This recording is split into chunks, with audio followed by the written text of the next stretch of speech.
Exasperated PM loses patience with press corps over distorted online speculation of a coup amid tensions. The last two coups in Thailand in 2006 and 2014 damaged the country economically as they caused Thailand to be isolated and lose valuable ground in trade talks and negotiations, which to this day puts the kingdom at a disadvantage. They also, by their nature, undermine investor confidence. This latest rumour has been heightened as fears are growing over a controversial student rally planned for Saturday the 19th of September in Bangkok. Thailand's Prime Minister, Prayut Chan-o-cha, was forced to cut short a press conference on Tuesday as a gung-ho press posse insisted on pursuing the question of a possible coup d'état. It led to the PM's abrupt departure from the briefing after he questioned the professionalism of reporters, and the line of questioning was still pursued.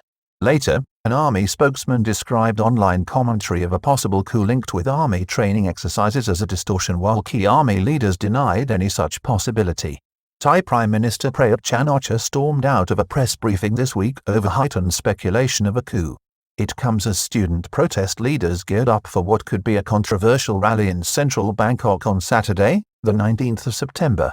The Thai Prime Minister, Prayut Chan-o-cha, was forced to storm out of a press conference earlier this week when pressed relentlessly by reporters who insisted on asking questions about coup rumours in the kingdom. Thailand has seen no less than 22 coups since a bloodless revolution in the kingdom in 1932 transformed it into a constitutional monarchy. 13 of the coups have been successful while 9 have failed. Fears grow over the 19th of September rally. Heightened tension and frenzied rumours have been sparked by what has been played down his week as routine army movements at a time when a large student rally is scheduled for Saturday the 19th of September. Students have been refused permission to use the Thammasat University campus after a controversial protest there on the 10th of August when rally speakers called for reform of Thailand's monarchy. On Thursday, key student leader, Parit Chawarak, also known as the Penguin, vowed to defy management at the university and stage the latest rally at the venue. Although executives of Thammasat University will not allow the venue at Thar Prachan to be used for the gathering, we will still hold the gathering at Thammasat, pronounced Mr. Parit. It is also understood that an alternative plan, being mooted by students, is to use Sanam Luan, an open space in front of the Grand Palace in central Bangkok. This may be equally problematic for authorities.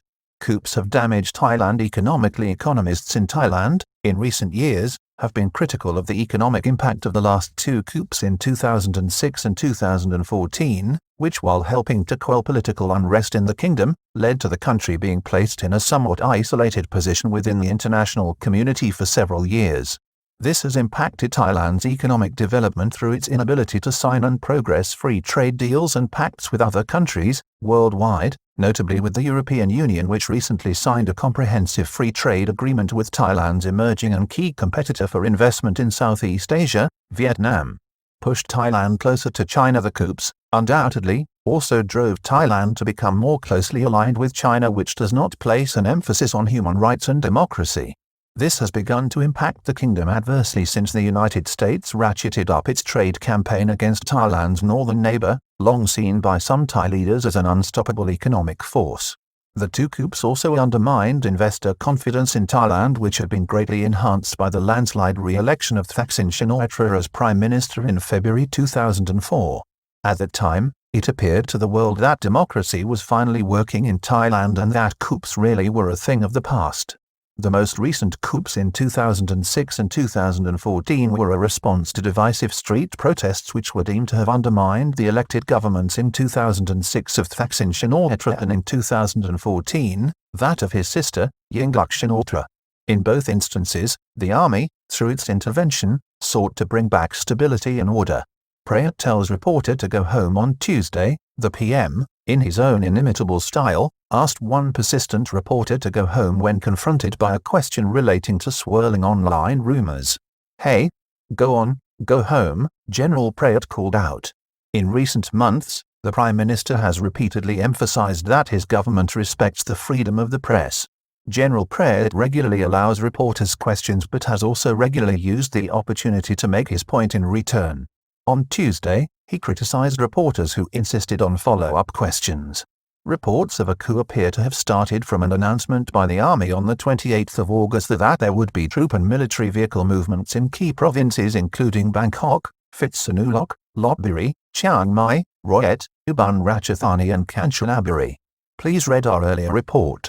Army chief denies and rejects rumors of a likely coup as the country faces crisis on key fronts. Coup reports were later emphatically denied and quashed by Army Commander and Chief General Aparat Kong Sampong.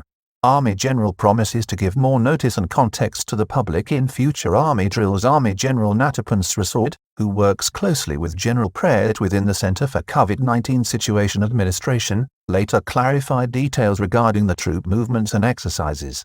He also proposed that Army commanders should take greater care at explaining such moves to the public to avoid panic or anxiety. Such an instruction was also issued by General Aparat. General Prayat tells reporters their questions were sloppy journalism before he walked out. However, this was before the PM walked out of the meeting with reporters, at one point, berating them for sloppy journalism. "It's sloppy of you to ask questions like this," he said. The PM asked the press to tell him exactly who was staging a coup. When they replied, "the army," he questioned their professionalism. The Prime Minister, General Prayat, who is also Defence Minister, led the last army coup on the 22nd of May 2014 in order to bring to an end months of chaotic street protests that had paralysed Thailand. On Tuesday, before he stormed out, he assured the media that his government was working towards assisting small business people and towards the regeneration of employment for those who have suffered because of the COVID-19 economic crisis. He also dismissed speculation of future government cash handouts to the public. An army spokesman, Colonel Winthay Suva, later confirmed that the military movements were simply a training exercise but described the speculation online relating to them, including user videos and commentaries, as a distortion of the facts.